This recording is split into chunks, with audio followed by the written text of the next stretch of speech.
Encouraged by Joe Biden's win? Or finally deciding to take action? Or maybe you're thinking about cheating on your current broker? So whichever it is, I'm here to share with you why I think TD Ameritrade is a great option if you happen to be an investor from Singapore or Malaysia. So I'll be sharing with you some of the key thoughts that I have, as well as a quick walkthrough through the platform of the features that I think are really stand out. So if you're ready for that, let's go. Hey guys, it's Sun Min and welcome back to Your Money Game, the show where we'll get better with saving, spending and investing. If you've been shopping around a little bit, I'm pretty sure that you might have heard about these whole free trade things. So it's true, and I think that's the first thing I want to get up front. If there's anything such as a free lunch, this is it. The backstory is really back in about 2018 or so when Robinhood first came out. It's another broker that's based in the US, but they created this trend of having zero trade fees. And that's something that really sparked the war. And that's great for us consumers because what happened is all the big players then started to follow suit. While previously you might have been able to open an account with any of these US-based brokers, right now it's so much easier because TD Ameritrade has established an office here in Singapore. And really they launched with a big bang earlier this year in 2020 with a big statement saying zero fees for trading US-based stocks and ETFs. And then on top of that, if you wanted to trade options, it's about 70 cents per contract. This alone is probably the number one reason why most people are interested in applying. But let me quickly walk you through some of the key features which I think are really interesting as well. The first major one is that there are no minimums when it comes to establishing the account itself. However, there is a recommended amount, which is $3,500 in your first deposit. Now the reason why is that they will rebate you the wire transfer fees for that $3,500. The next point, which is something that you'll only go through once, is the application process, which is something that I thought was really smooth, very simple to follow, and that's something that's good for you if you're maybe nervous and applying for your broker account for the very first time. There's a progress page during the application process, so that way you know where you stand in terms of the files that you needed to upload, whether the approval has been made, and that way I guess you feel a little bit more secure. The only drawback to that right now is that because of the volume of interest, there is about a 1 month wait before your account gets established. So this isn't a problem if you're not in a rush, and you shouldn't be in a rush, but nevertheless, you should know that. Now, the other point is something I mentioned earlier, which is the fact that they have a Singapore office. And this is something that isn't really that big a deal, to be honest. But for me, it was one of the reasons because I just felt a little bit more emotionally comfortable to have an office that's nearby in case there's anything wrong. The next point is that it's really comforting to know that TD Ameritrade is now part of Charles Schwab, which is US's largest broker. In a market like this, I think there's a little bit of a comfort to be backed by the largest player. Simply because one, yes, there's economies of scale, so you as a customer, you receive good rates, in this case it's free rates.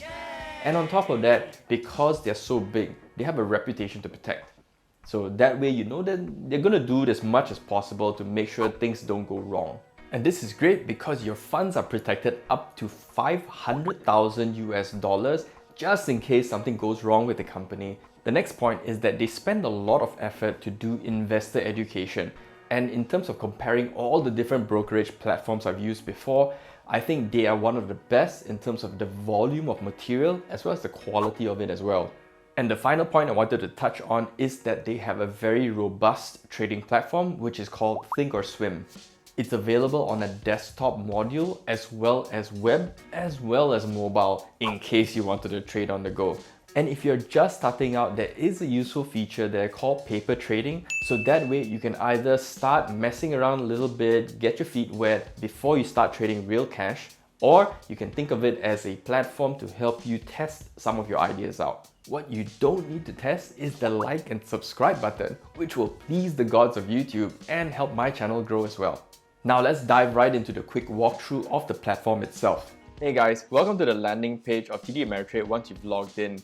So over here you can see there's the account center, there's the education center as well. But very quickly I wanted to kind of show you again, yes, there is this guided application process. So that hopefully makes you feel a bit more comfortable. So the next cool thing I wanted to show you is the education center. Now, I benchmarked this versus a few brokers that I've used before, and I think this is one of the most robust set of knowledge that I've seen on a platform. And as you can see on the left panel, you will have quite a few topics that you can scroll and dig into. But to show you how updated some of this information is, even right here on Getting Started, there's an earnings calendar for the week, which is something that's really current. Click on it and you can see it's dated on November 16th. So this is literally just barely a week ago. The next thing is that if you've ever started using a new trading platform, it can be a bit daunting, but don't worry, in the Education Center, you'll see that they have quite a robust set of information to help guide you and teach you how to use the platforms. Like I mentioned before, they've got it on desktop, mobile, web, and the other last interesting thing in Learning Center is literally another section itself. So once you click here, you'll end up in another page of the Learning Center where they'll teach you a little bit more about technical analysis, Thinkorswim as the platform, and maybe updates to the platform itself. And again, it could be very useful for those of you who are interested in learning more about technical analysis. To give you a peek in there, again, you can see all the different information, learn how to do drawings, learn about the different indicators out there, patterns, and if you wanted to, you could try and learn how to script it on your own. The next thing I wanted to show you is after you clicked on the Thinkorswim web portal and you've logged into this page. Of course, this is only once you have an approved account, and then you can see your account summary on the left. You've got a watch list as well. You can continue to add symbols if you want, create new watch lists. But what I think is really important is that once you click on, again, something that you're watching, you can look on the right panel over here. There's quite a lot of information. Again, it can be daunting if it's a new format for you to look at, but what I want to highlight is really the charting capabilities that they have, which is really robust, and even on the web platform. And if you scroll down, you see news as well. So again, if you're tracking something actively, all the news will appear here. And as you can see in the top right, there's a lot of buttons over here where if you wanted support, you can get it. You can provide them with feedback, and of course, you might have some notifications as well. So the last thing I wanted to show you guys is the actual Thinkorswim desktop module. So this is really interesting, and again, it can be a bit daunting if it's the first time you're seeing such a platform. So if you've seen the previous web-based platform, it's not too different. On the left, you get a bunch of information already. There's a bit more widgets over here that you can kind of modify and add. And of course, on the right, you have a whole bunch of different tabs over here. But the one that I want to focus on really is, first of all, the charts, which is, at least to me, one of the more important things. So of course, it's got even more robust set of drawing tools, studies, and patterns you can kind of use. And then the other interesting thing is this ability to scan. That's where you're kind of using the platform to scan specific stock metrics that you're looking for. And then finally, you've got a few other things like, of course, you want to trade, maybe you want to analyze things. But some of this information, to be honest, is even beyond me. I don't even use some of the more advanced stuff. Now, before I end this video, there's still a few more key points.